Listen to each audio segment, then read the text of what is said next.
ఉపాధ్యాయ ఉద్యమ సంఘాలు ఆందోళన బాట పడ్డాయి. ఇవాళ రాష్ట్ర వ్యాప్తంగా అన్ని కలెక్టర్ ఆఫీసుల ముందు ధర్నా చేపట్టినటువంటి పరిస్థితి ఉంది. అయితే పెండింగ్లో ఉన్నటువంటి సమస్యలు ఉన్నాయో అదే కొనసాగుతున్నటువంటి పరిస్థితి ఉంది. మనతో మాట్లాడక సంఘ నాయకులు సార్ చెప్పండి, ఈరోజు రోడ్డు ఎక్కడానికి కారణం ఏంటి?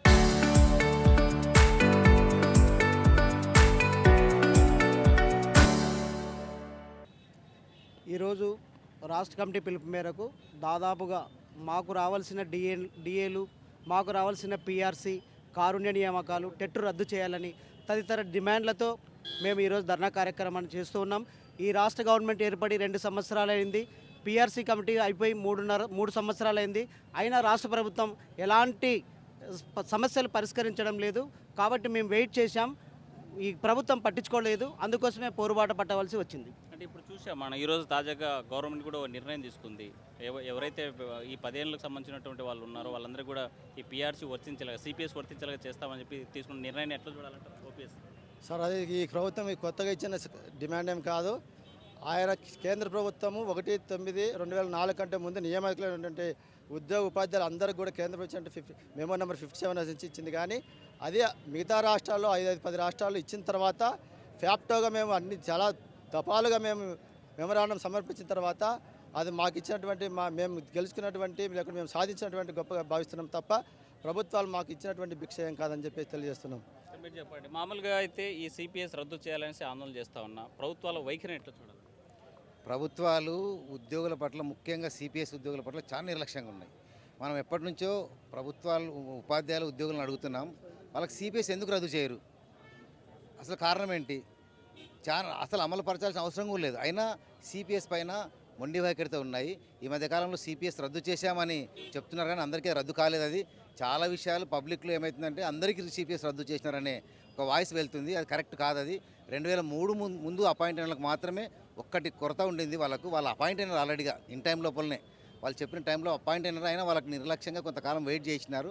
వాళ్ళ కొరకు కేంద్ర ప్రభుత్వం అమలుపరచమంటే అమలుపరిచినారు తప్ప అది కూడా చాలా ఆలస్యంగా అమలుపరిచినారు. కనుక ఈ ప్రభుత్వాలు అన్నీ ఈ విషయం విడనాడాలా, అందరికీ ఓపీఎస్ వర్తింపజేయాలని కోరుకుంటున్నాను. 5 డిఎల్ పెండింగ్ ఉండడాన్ని ఎలా చూడాలంట? చరిత్రలో ఎప్పుడు కూడా, మరి ఆంధ్రప్రదేశ్ చరిత్రలో ఎప్పుడు కూడా 5 డిఏలు పెండింగ్ ఉన్నటువంటి సందర్భం లేదు.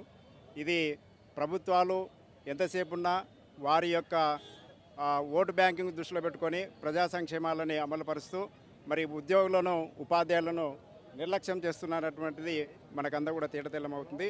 మరి ఇప్పటికైనా 5 డిఏలు పెండింగ్ ఉన్నాయి, పిఆర్సీ పెండింగ్ ఉంది, ఐఆర్ పెండింగ్ ఉంది.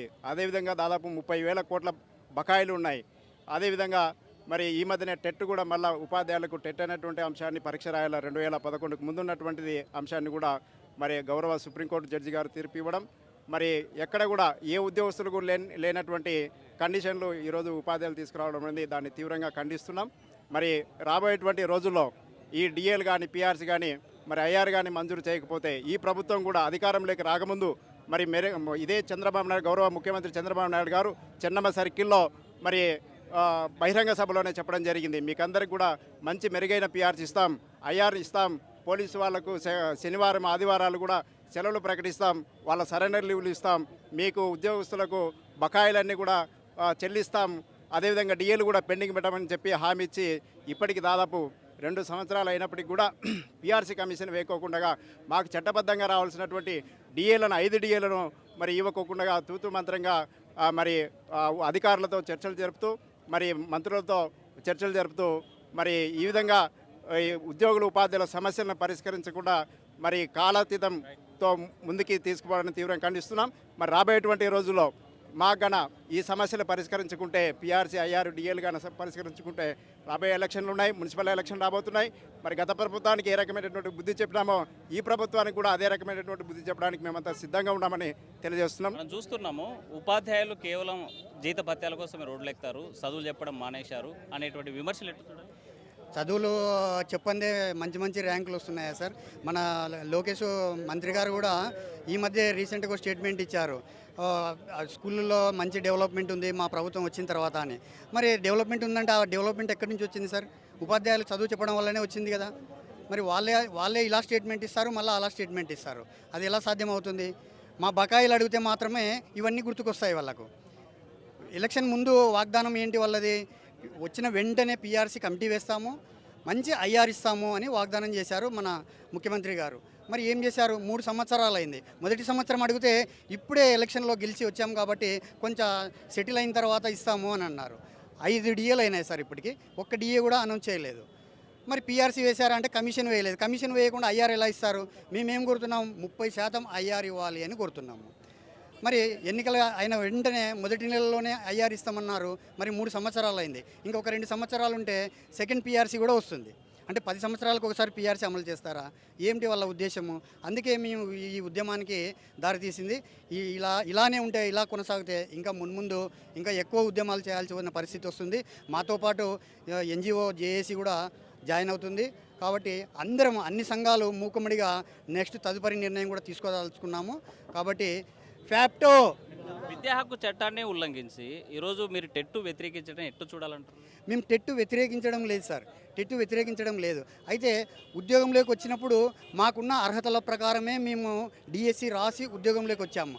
ఇప్పుడు కొత్తగా దాంట్లో ఇంప్లిమెంట్ చేసి అందులో ఒక చట్టాన్ని చొరగొట్టి మీరు రాయాలి అంటే ఎలాగవుతుంది? ఒక ఎగ్జాంపుల్ చెప్తాను సార్. కానిస్టేబుల్ గతంలో 10th క్లాసే కానిస్టేబుల్ ఎగ్జామ్ ఉండింది సార్. ఇప్పుడు అదే 10th క్లాస్ ఎగ్జామ్ కానిస్టేబుల్ ఇప్పుడు ఇంటర్ చేసింది, దానికి మినిమం డిగ్రీ చేసింది కొన్నిటికి. మరి ఇప్పుడు మీకు ఇంటర్ లేదు, డిగ్రీ లేదు, ఇప్పుడు మీరు డిగ్రీ ఎగ్జామ్ రాయాలి, పాస్ అయితేనే మీకు ఉద్యోగం ఉందంటే అది న్యాయమా? కాదు కదా. అలాంటిదే ఈ టెట్ కూడా. అంటే బోధనాంశాలు మెరుగ్గా ఉండాలనే ఉద్దేశంతో చేర్చారు, సంతోషమే. కానీ దానిపైన మాకు ట్రైనింగ్ ఇస్తే సరిపోతుంది, కానీ పాస్ కావాలి అనడం మాత్రం కరెక్ట్ కాదు. ఆ చట్టాన్ని సవరణ చేయాలి. నేను సుప్రీంకోర్టుని తప్పు పట్టట్లేదు సార్. సుప్రీంకోర్టు చట్టంలో ఉన్నదే చెప్తుంది, సుప్రీంకోర్టు చట్టంలో ఉందే చెప్పింది ఇప్పటికి కూడా.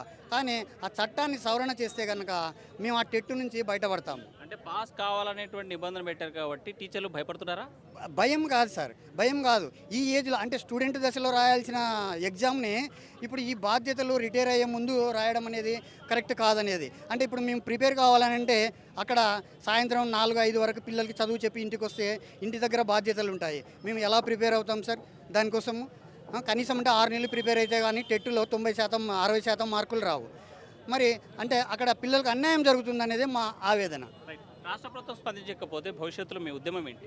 రాష్ట్ర ప్రభుత్వం స్పందించకపోతే కనుక రాష్ట్ర స్థాయిలో చలో అసెంబ్లీ ప్రోగ్రాం పెట్టాలని ప్రభుత్వం నిర్ణయించుకుంది. కాబట్టి ఈ కార్యక్రమం సందర్భంగా రాష్ట్ర స్థాయిలో చలో సెక్రటరీ ఉంటుంది, చలో అసెంబ్లీ ఉంటుంది. ఉపాధ్యాయులు మొత్తం పెద్ద ఎత్తున కూడా ఆందోళన చేస్తూ ఉన్నారు. పెద్ద ఎత్తున కూడా తప్పనిసరిగా రాబోయేటువంటి కాలంలో సమస్యలు పరిష్కరించకపోతే మాత్రం గత ప్రభుత్వంలో ఏది పెద్ద ఎత్తున ఎలా అయితే ఆందోళన చేశామో అలాంటి ఆందోళనకి సిద్ధమవుతామని చెప్పి ఉపాధ్యాయులు చెప్పేటువంటి పరిస్థితి. విడుదల చంద్రశేఖర్తో హుస్సేన్ ఆర్టీవీ, కర్నూలు.